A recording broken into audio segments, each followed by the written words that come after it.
জুবিন গাৰ্গৰ মৃত্যু সংক্ৰান্তীয় গোচৰৰ তদন্তৰ বাবে যোৰহাটত উপস্থিত চিআইডিৰ দল যোৰহাটত দাখিল হৈছিল 5খনকৈ এজাহাৰ দিওঁতাসকলৰ ভাষ্য সংগ্ৰহ কৰিলে চিআইডিয়ে।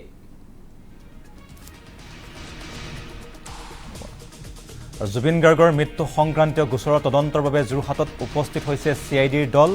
যোৰহাটত দাখিল হৈছিল 5খনকৈ এজাহাৰ দিওঁতাসকলৰ ভাষ্য সংগ্ৰহ কৰিলে চিআইডিয়ে।